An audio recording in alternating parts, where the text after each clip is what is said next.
Hello, I'm Jerry Ford. Gonna tell you a little bit about our experience with putting our cat down. Callie is the one. She was our elderly calico that we had. Some of you have seen videos of her before. Some of you may not even know that we have cats, but yeah, it was a emotional ordeal yesterday.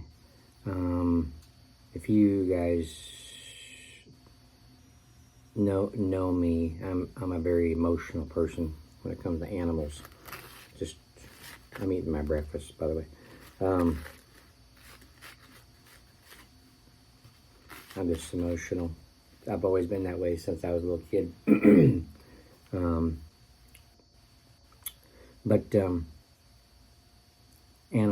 Animals. My older brother, before he passed away, would tell you that when I was a kid and they're traveling or going anywhere, that they saw like a dead animal on the road, they'd get my attention away from it because I'd start crying about it, that he was dead. So anyway, when my wife and I got married back in '85, I think it'd been maybe a year after we got married, we got our first cat. Decided to get a cat, and she lived for almost 21 years, and she was a long hair black cat that we had, but we had her, and I think we had her spaded. We got her as a kitten from some friends of ours, and we got her spaded. We didn't have to go through her being in heat, you know. We did with Callie, though. Callie was, let me back up a little bit. So yeah, we got well, her name is Dusty. We got her, and then we decided to get a dog. So we got a half Lhasa, half poodle dog. She kind of looked kind of similar to a Shih Tzu, but bigger, just a little bigger. But we had him for a while, and then he passed away. And then, but before he passed away, I ended up coming across a litter of kittens, and the litter of kittens, the mother was these people that we knew. We was kind of keeping an eye on the situation a little bit. There were, she wasn't taking care of the kittens. There was one in particular that she wasn't taking care of. It was the runt and had something wrong with it. But it was downpouring. It was raining like crazy this one day, and she she left him out in our driveway, and the rain was just drenching him. And I ran out and got him, took him and brought him in. This is before Jeremy was born, and we had a spare bedroom, and I brought him all in, and got him dried off, and then I called the mother in so that she could take care of him and wean him or whatever. But pretty soon we was able to take care of them ourselves, and we stopped letting her in. And she died not too long after all that. I don't know. She was an older cat herself, I think, so she wasn't in the best condition. But anyway, we had those cats for many years. There was of the litter that survived were 3 males. The one that died, that I said was the runt, he had something wrong with his brain. But as you could tell, you could see it in his eyes. But yeah, he ended up passing away. But then we had the three males. Having 3 male cats, boy, that was an experience.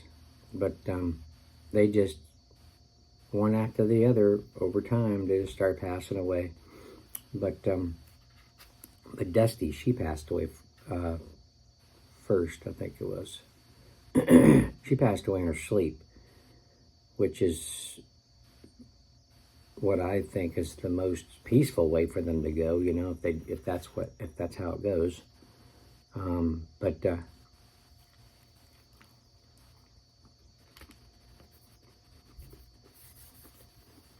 Jeremy found her in her little bed. Thought she looked kind of funny, he said. He's just a little guy then, you know. And but our dog and a couple of the cats, I had to take in to be put to sleep. Pretty hard to do. Maybe you're not a cat person, maybe you're more a dog person, but kind of the same thing. When you've had them for so many years, they become part of your family. You may not even be an animal person. My brother-in-law's not. Doesn't really care for animals at all. Bugs, nothing, you know, just. But some people are like that. And that's just the way they are. But,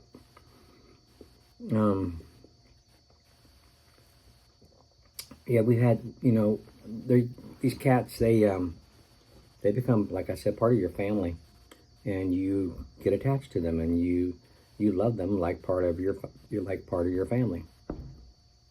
And but after all them cats and the dog passed away over years, over the years, there was a time we didn't have any animals, and we were still young, and could, you know, handle taking care of, you know, one pet, but we just, you know, we weren't going to go buy one anymore or get one, adopt or whatever.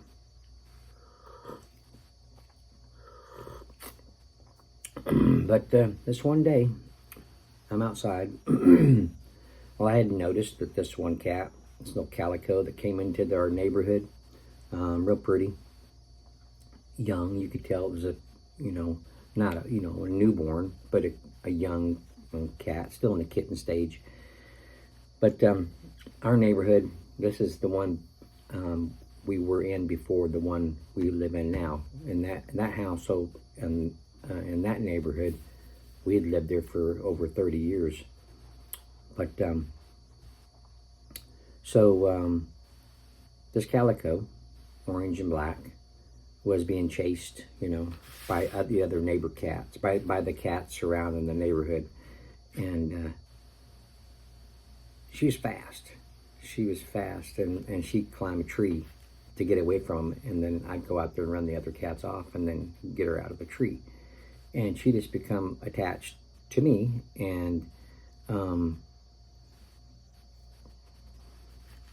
so there was this one day I was outside working around my house, and I think I was trying to figure out where we had a leak on the roof or something. But I was up on the roof. My ladder, my extension ladder, was leaning up against the house. And I looked down, and here this calico is climbing up the ladder. I was like, what are you doing? And she got up on the roof with me and is walking around up there. I'm like, the cat's crazy. So when I'm done up there, I'm getting down, and and she comes over to me, and I grab her, and I climb back down the ladder with her, and she just started hanging around there. And I talked to the wife, you know, you want to just keep her? You know, when we have animals, we keep them in the house. they become house cats. They don't ever go outside because back then we still had a neighbor that had a history of shooting cats in his yard. So we didn't want that to happen to her if she would become ours, And plus, we don't want flea problems or ticks, coming into the house or whatever. And sometimes cats that are used to being outside will bring in mice that they catch or whatever. My wife is very, very scared of mice. So, anyway, so yeah, we brought her in, and she did really well with adapting to the in-house life. And pretty soon she went in heat, and that was a terrible experience to have to go through with a cat. I'm sure it's rough for female cats to have to be in that situation, because usually if they're outside, a male cat's going to come along, and then that situation gets taken care of. Of course, then she's going to have kittens, but we I think we went through 2 years of her being in heat, and we couldn't handle any more of it. So, because they're like suffering, and crying out. You can barely touch them. They're sensitive, and everything. So we took her in to have her spaded. I think after a couple of years. So got that taken care of, but that was a surgery, and for them to do that, and it was strange because, and I swear up and down that after she had that surgery, she was not the same. And I don't mean about the heat problem. I'm talking about just the way her body makeup was. I mean, she had a almost seemed like she had like an insatiable hunger, like she was always hungry, and she just begged all the time for food. We couldn't hardly get her on a schedule, and we tried to do that, but she'd drive you crazy, the begging part, and just so we'd give in to her. So I figured, she's going to get full, so, but she started putting on weight. And we tried different cat foods, less, let's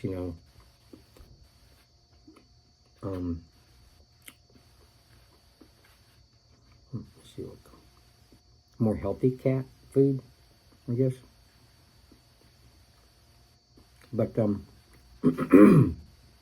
she still is putting on weight. She was still very energetic, but our houses have not been very big.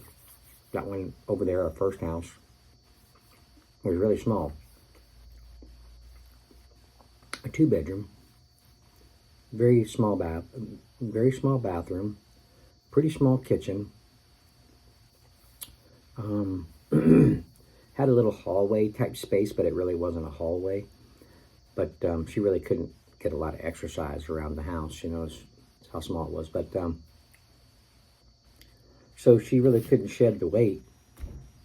But over time, she just kept putting on weight. Pretty soon she got pretty big. She got pretty fat. As she got older, she started losing some of her body fat, but she still had that kind of a hunger, I guess, because now it's kind of a habit, but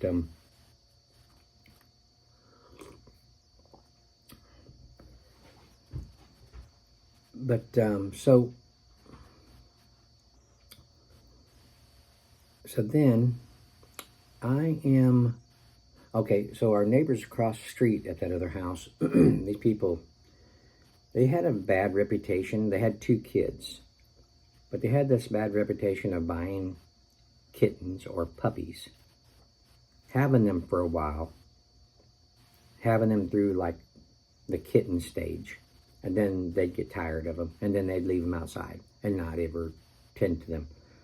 sometimes, I mean, a lot of times they'll even feed them or make sure they have water. And they just get abandoned. And then where do they go? They would either end up over at our house or our neighbor's house. She was known as the cat woman, the cat lady. She had a lot of cats, outside cats mostly. But she would take them, get them their shots, spade them if they needed to, neutered it, whatever, you know, she'd take care of them. She even, there was even like a feral cat kind of community, and she started catching them in cages and taking them in and having them neutered or spaded so that they wouldn't have any more, you know, babies running around there. But she wouldn't necessarily bring them back. She'd leave them there or put them up for adoption, whatever. But anyway, getting off track here. So anyway, Callie became part of our family, and of course we loved her. And then, yeah, later on, like I said, these neighbors across the street, they had this little black calico, and her name was already Buffy. They named her Buffy. So she'd be chased around by this chihuahua. This chihuahua wouldn't leave her alone, and the kids were kind of rough with her. Pretty soon, there was this, she'd end up over our yard sometimes, and then we'd pick her up and take her back over there. But there was this one night, it was like during the wintertime, and it was like below 0 temperatures. It was really, really cold.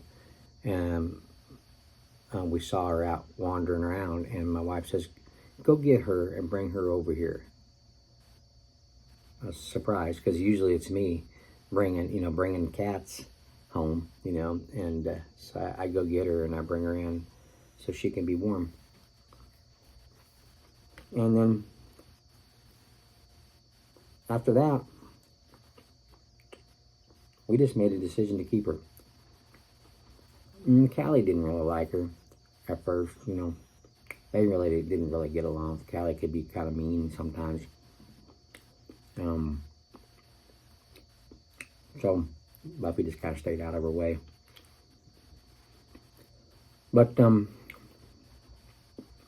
so would come time after some years that we were going to move, and that was ended up being in 2016, and that might have been 2015 is when we decided to move. But so the house we moved into was my brother-in-law's house, my wife's brother, and he got a prostate cancer, and he wasn't doing good at all.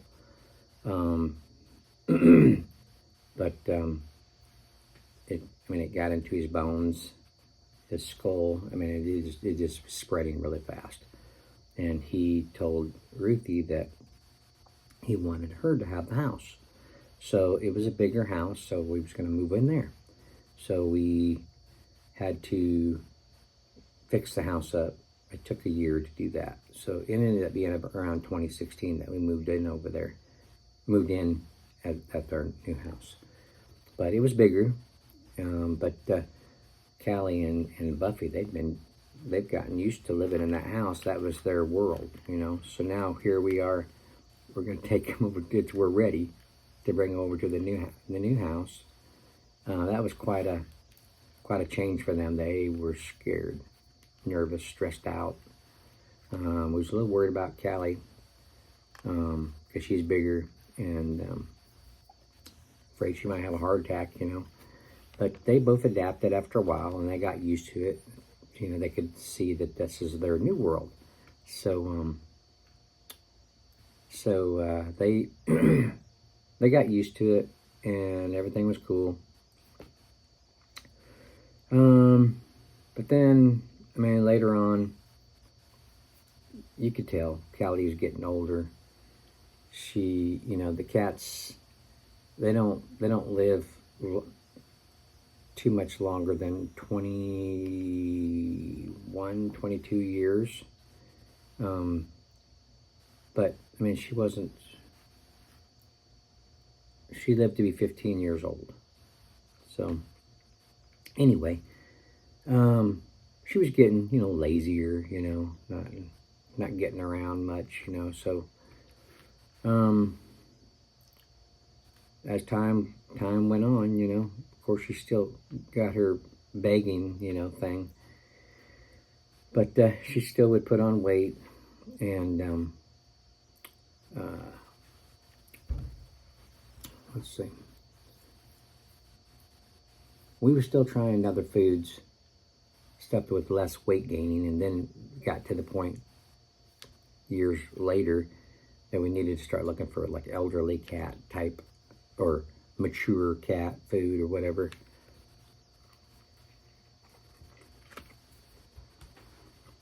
But the last 3 months, this last 3 months, she's really started going downhill.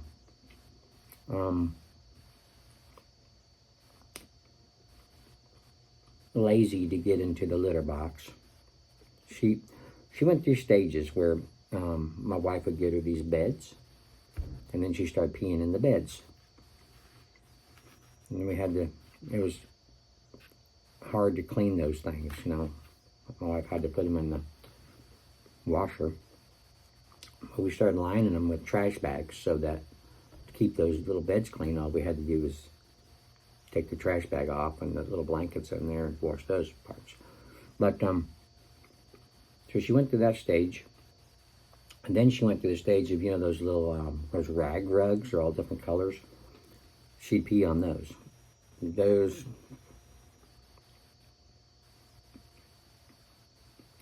were, there was like a lot of them you had to wash at the same time, but then finally she started going in the litter box again. Well, the litter box, I think what made it hard for her, she couldn't, it was too high, entry was too high. And so she wouldn't go in there. Then finally we got her a lower one. Well, she'd go in there, but she wouldn't like do any kind of like a squat to pee. She'd just walk in there and she'd just stand there and just pee backwards right over the entry, and it'd go right onto the floor. I was like, oh my gosh, okay. So I had this idea to use puppy pads. I would put a puppy pad underneath the entry so she'd pee out on it, and then we just had to change the puppy pad. And that worked pretty good. I'm sure we kept that company in business. But, the past few days, she stopped. She past couple of days, she went in there, but her pee stream wasn't like strong enough to pee out of the litter box. She was peeing in the litter box. But she started getting bad.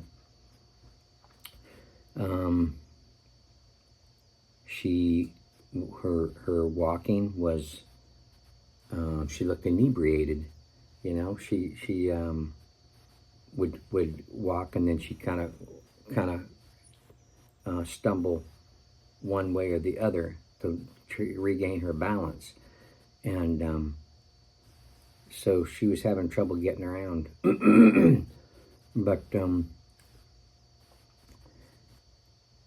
and then she had trouble, you could tell her back end, she didn't have the strength in her back legs anymore to be on the hard surface of the tile areas. But so she was losing her balance and falling down more. But yesterday, my wife and I was already talking about that it's probably time to take her in. So we kind of was preparing ourselves to do it. So I knew this was going to be rough. I knew what was ahead. She doesn't do, good in the car.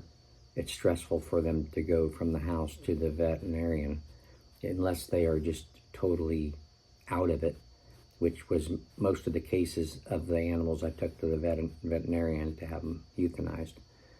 But she still was conscious, pretty much. She knew what was, kind of what was happening, but she was too weak to, to do anything. So I'm at work yesterday, and my wife asked me if I can call her. Excuse me, she texted me, asked me if I'm busy and if I can call her. So I went back to my office and called her, and she says I think it's time. Says she hasn't eaten, she won't drink any water. She poo-pooed one little drop, and then that was really it, and she hadn't even used a litter box. So, that's when she doesn't have the strength to poop, and she hasn't drank enough water to pee. So, organs are starting to shut down. Her muscles can't produce a dookie, so it's only a matter of time. So we kind of went back and forth. She's still, looking around. She looks like her sight over time has starting to get bad, and her hearing too. So she was hitting all the elderly cat stages, all the evidence, that she was getting to that point. So we knew it was coming soon. But so we tried to get her in, try to make a schedule or an appointment for a smaller little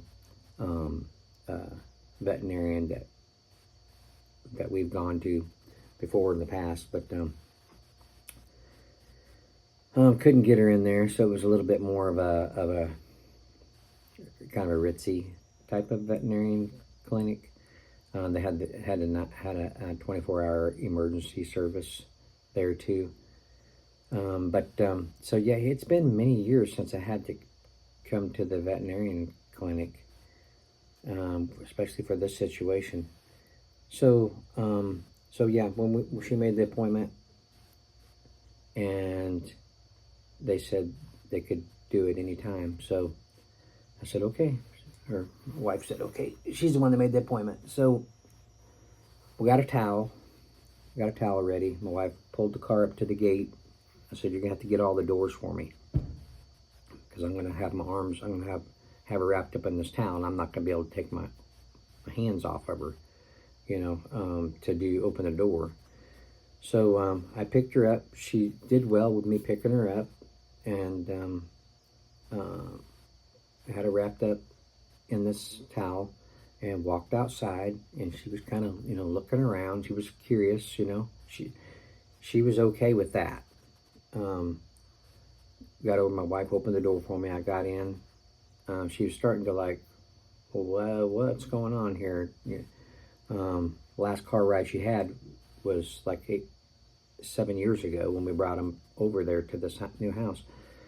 So she starts the car, and we start going. She starts getting a little bit nervous, I don't like this, this noise. So it was a little bit more of a ride over to this one other place. So cars going by, and the noise, and we had in this car, our AC don't work, so the windows down, and the wind. She was getting nervous, and she started struggling a little bit, and I had to hold on to her, and I kept petting her and talking to her, trying to keep her calm. And then finally we got over to the place, and went in. They were expecting us, and I'm holding her. And so back in the day, when I had to take any of my animals in, this is what they would do. They would see who we are, and get a little bit of information on who we're bringing in. They'd direct me back to a room. The veterinarian would follow me back there, or lead the way, have me put our pet up on the gurney, or the top little bed thing, he'd ask, what's going on? What's making you think it's time? And telling him what our animal's doing. I can't remember if it would be a boy or it'd be one of the males back in the day, but tell him what he's doing and say, yeah, it sounds like he's ready and stuff. And so so he would say he'd be back in a minute. So he'd come back, and I'd sit there and try to soothe my pet, and pretty soon he'd come in. He'd explain what he's going to do. He's going to give him the first shot. That would be kind of like a sedative, kind of to keep him calm him down. And then the second one would be administering the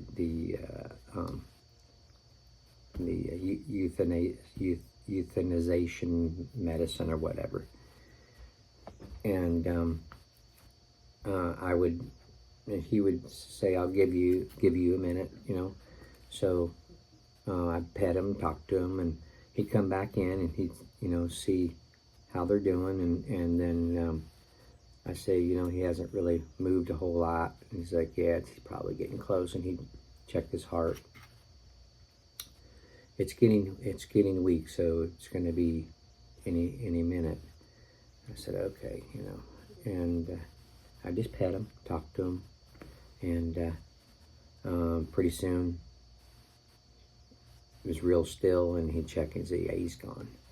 So then, and that was it. That was all there was to it. When they're so out of it, when they're giving them the shots, they don't really notice it that much. They don't act like they do anyway. So it didn't seem like it's that big a deal. You mourn your pet, and they're on your mind, for a while, and will always be on your mind. But so anyway, this situation was like really different, and I don't think I like this situation, because here's what happens. So we walk in, they start asking, about the cat, what her name is, what kind of cat is this, and is this considered a long hair or short hair? And I'm like, what does this have to do with anything?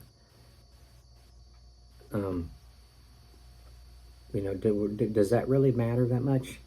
I didn't think so. But so she's explaining.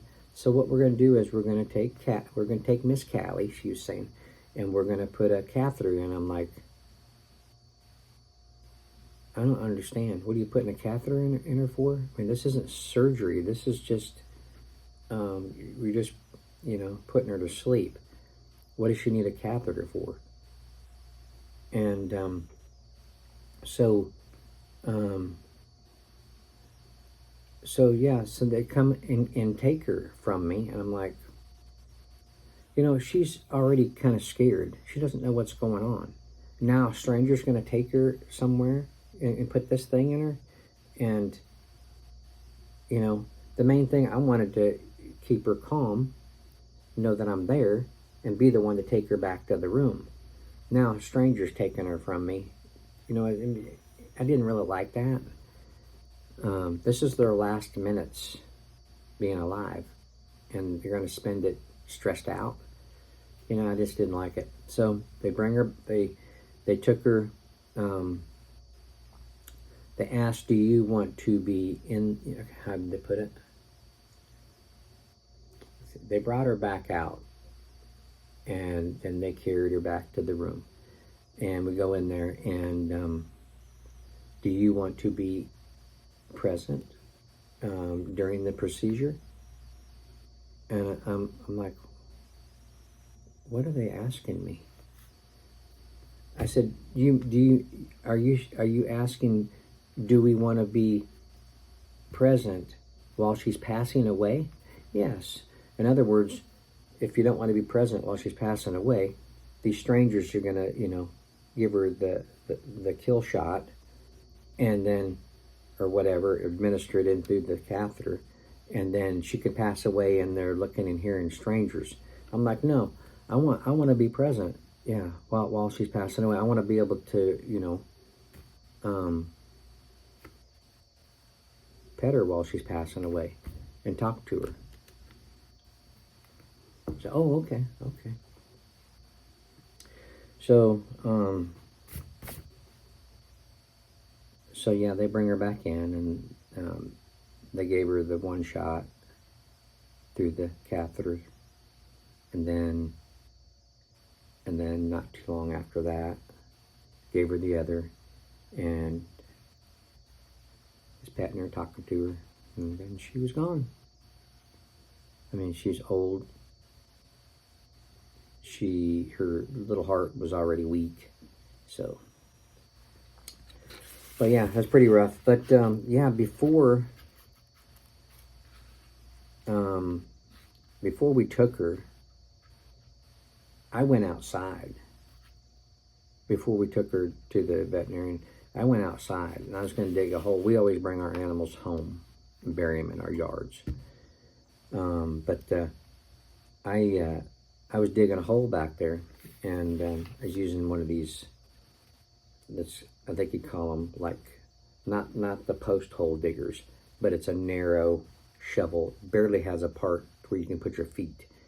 And I'm trying to dig this hole out there, and I'm kind of near a tree, so I'm hitting roots, and it's giving me a time. And I lose my footing. My wife is sitting on the back deck. I lose my footing, and I go down to the ground, and I hit one of the other shovels with my arm. Scraped it up pretty bad when I come down. I almost hit my face on our rock wall that we have back there. Oh man, my wife sees me getting up, sees that I fell, and I'm getting up. She didn't see me fall, but she's worried about me that I really hurt myself. I'm like, I'm okay. Might bring me some peroxide though, because I hit the blade of this rusty shovel. So anyway, it was quite an ordeal, and we were still emotional. Hadn't told Jeremy yet. He knew it was probably coming, but he's got one of those tracking things on his phone, knows where we are and stuff. So he saw that we went there, so he kind of had a good idea that that's what we did. So he was, you know, a little emotional too about it. But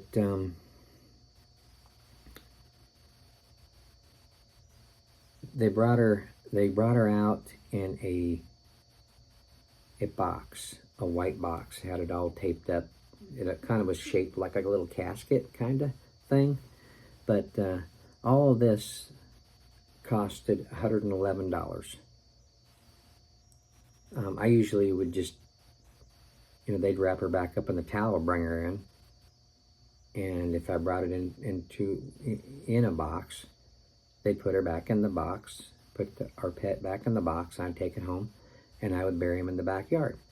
But you know, and they didn't charge like a whole lot back then. But with this box and with the catheter and all this kind of stuff, you know, the price has gone up. But she's at peace now. She was suffering, you could tell. But yeah, the little burial area I put her in.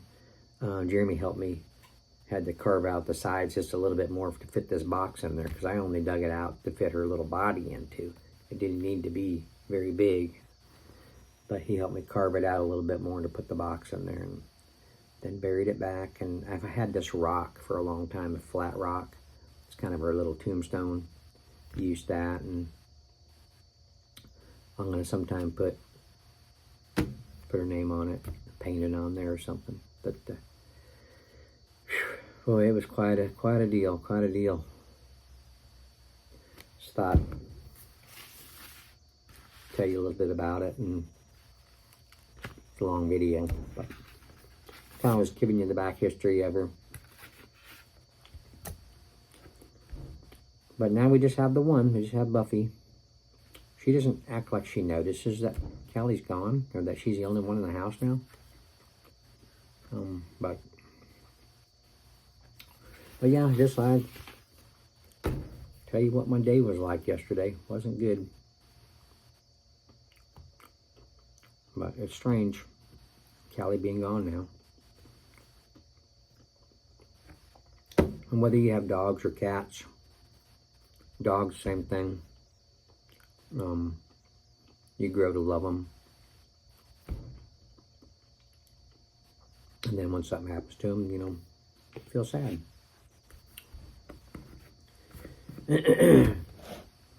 But yeah, okay. I think that's all for the story. Not getting any more animals. Buffy's going to be, that's the last one. So, don't want to go through this anymore. Thanks for watching. Appreciate it. We'll see you on the next one. All right. Bye.